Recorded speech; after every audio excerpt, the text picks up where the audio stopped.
pessoal, bem-vindos a mais um episódio Mil Crimes. Eu sou a Bruna e este é um mini episódio, então não tem recado, bora direto pro caso de hoje.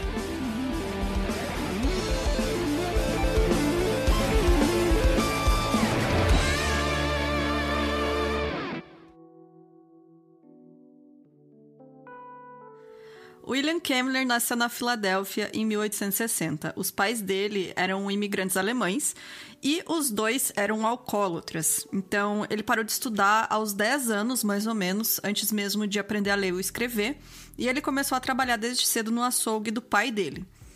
Aí o pai do William, ele morreu por conta de uma infecção que ele adquiriu depois de uma briga de bar, que ele provavelmente se feriu e aí, não tinha ainda a penicilina nessa época, então, o cara acabou morrendo com a infecção de um ferimento. E a mãe dele morreu em decorrência de complicações do alcoolismo. Então, depois que os pais dele morreram, ele começou a trabalhar como vendedor ambulante e ele se deu muito bem. Ele conseguiu dinheiro suficiente para comprar um cavalo e uma carroça, continuar o trabalho dele.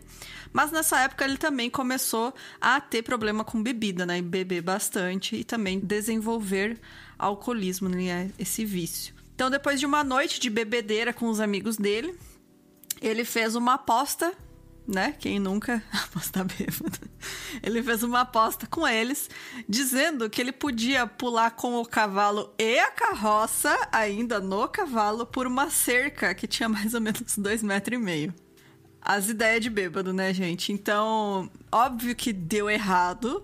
A tentativa foi um fracasso. A carroça e as mercadorias que estavam na carroça foram destruídas. Mas, pelo que eu consegui ver, ele não perdeu o cavalo, pelo menos. E aí, essa era a vida do William, Ele ganhava dinheiro, mas ele gastava tudo em bebida e destruindo as coisas quando ele tava bêbado. E aí, em 29 de março de 1889, quando ele tava com 29 anos... ele estava se recuperando de um porre na noite anterior. E ele teve uma discussão muito feia com a namorada dele, uma mulher chamada Tilly Ziegler, que algumas fontes afirmam que, na verdade, eles eram casados e não namorados, mas, enfim, eles moravam juntos. E ele acusou ela de estar roubando o dinheiro dele e ter planejado fugir com um de seus amigos. Ou estar planejando fugir com um de seus amigos, E aí eles brigaram muito, e no meio da briga, o William foi calmamente até o celeiro, onde ele pegou uma machadinha, voltou pra dentro de casa e assassinou a Tilly com diversos golpes. E aí depois disso, ele foi direto na casa do vizinho e relatou o que tinha acabado de acontecer. Nesse mesmo dia, então, o William foi preso e acusado de assassinato da namorada. E como as provas eram irrefutáveis, ele mesmo tinha ido até o vizinho e contado o que ele tinha feito. O julgamento dele foi muito rápido e ele foi condenado em 10 de março por assassinato em primeiro grau. E aí, 3 dias depois, ele foi sentenciado à morte. E aí, por que esse caso ficou famoso? Porque o William, ele ia ser a primeira pessoa a ser executada na cadeira elétrica, que pela nova lei do estado de Nova York ia substituir a execução por enforcamento. Mas os principais desenvolvedores da energia elétrica, naquela época, que era incluindo o George Westinghouse, ele não queria ver o seu novo produto sendo usado dessa maneira. Ele realmente não queria que alguém usasse eletricidade para matar alguém, Então, teve até um advogado que entrou com um recurso, o advogado do William, alegando que a cadeira elétrica violava a proibição da 8ª emenda, que diz que o Estado não pode submeter ninguém a uma punição cruel e incomum. E Nova York tinha sido o primeiro estado, então, a adotar essa execução por cadeira elétrica, isso por uma lei determinada em 1º de janeiro de 1888. Depois de 9 anos de desenvolvimento e legislação, essa cadeira foi considerada pronta para uso, e os advogados do William agora iam apelar, argumentando que, essa eletrocução era uma punição cruel e incomum, porque realmente não se sabia o que ia acontecer, Tava tudo ainda muito novo. A execução do William fez parte, inclusive, de uma briga que estava ocorrendo na época entre o George Westinghouse, que era o maior fornecedor de equipamentos de corrente alternada, e o Thomas Edison, cuja empresa operava seus equipamentos em corrente contínua. Então tinha essa briga entre os dois, E aí a corrente alternada, que era usada para alimentar a cadeira elétrica, era o padrão adotado por um comitê depois que uma demonstração foi feita no laboratório do Thomas Edison por um ativista anticorrente alternada chamado Harold P. Brown. Eles falaram, olha que isso aqui é tão perigoso que pode matar uma pessoa. E aí eles olharam, que interessante, que tal se a gente usasse isso para matar pessoas, né? E aí foi isso que eles fizeram, né? Eles inclusive fizeram essa cadeira, né? O projeto da cadeira elétrica, usando um gerador, né, do Westinghouse, do George Westinghouse, que ele tinha desenvolvido, mas eles tiveram que adquirir esse gerador escondido por causa dessa briga que eles tinham e o George não podia saber o que eles estavam fazendo, né? Então foi tudo meio na surdina, assim, que eles foram fazendo. E isso levou o George Westinghouse a tentar parar o que parecia ser a tentativa do Harold Brown e do Thomas Edison de tentar retratar a corrente alternada usada no sistema elétrico dele como uma mortal corrente dos executores. Então era literalmente uma guerra, gente. E aí ele tentou realmente, né, falar, eles estão apenas tentando usar meu trabalho para as pessoas se convencerem de que é perigoso e não sei o quê.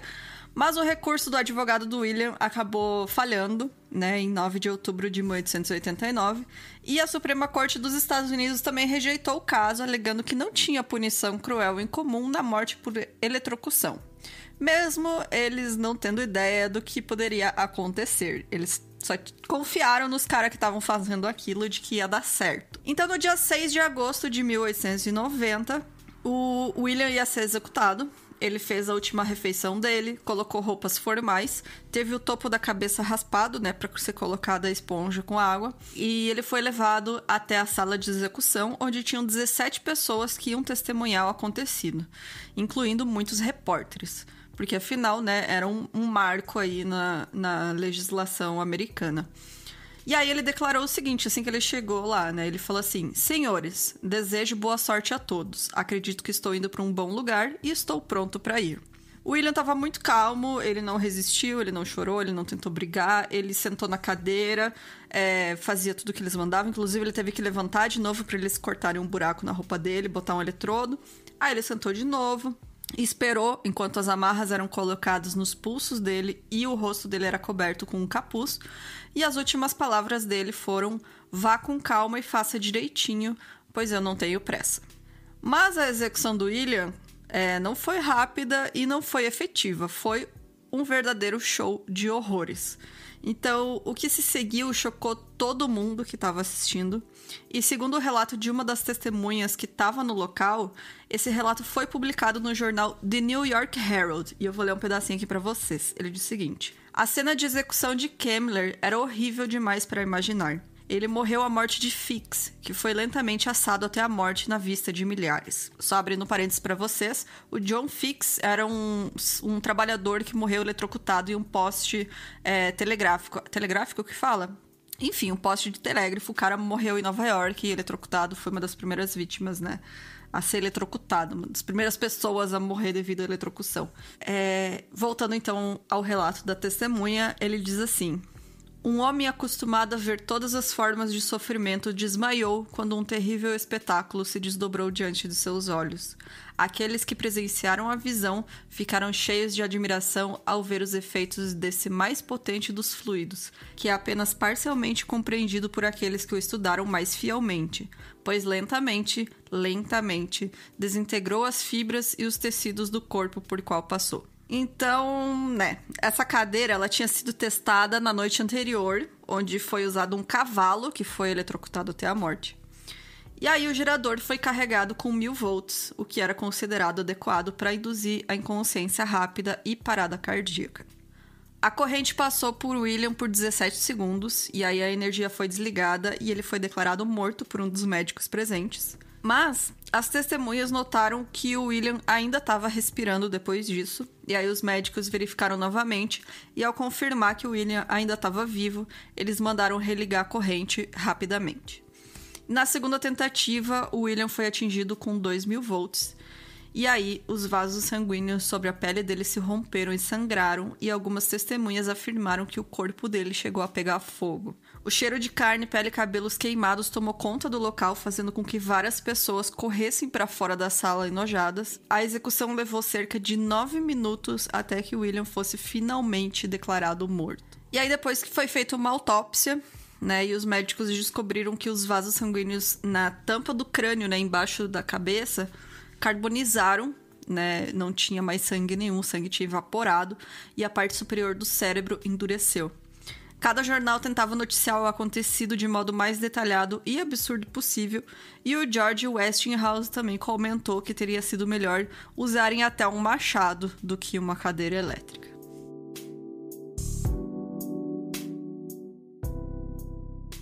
No jornal, né, as pessoas presentes, inclusive, tinham falado que o lugar da execução tinha sido trocado de última hora, que as coisas não estavam bem instaladas, que o medidor de eletricidade da cadeira estava quebrado, por isso eles não conseguiam saber quanto realmente de eletricidade estava passando pelo corpo do William, se era o suficiente para ele morrer. Enfim, foram várias acusações, teve um inquérito depois para tentar resolver tudo. Mas, no fim, né, o que ficou aí desse caso foi essa execução horrível do William, coitado, né? Ninguém merece passar por isso. E acabou que ficou na história, né? Todo mundo ficou conhecendo essa história do William como sendo o primeiro homem eletrocutado numa cadeira elétrica nos Estados Unidos. Então é isso, gente. Qualquer comentário, deixa aí no Insta. Se você quiser mandar sugestão de caso, manda pra gente no e-mail, minhocrimes@gmail.com. E eu vejo você semana que vem. Até mais. Tchau, tchau.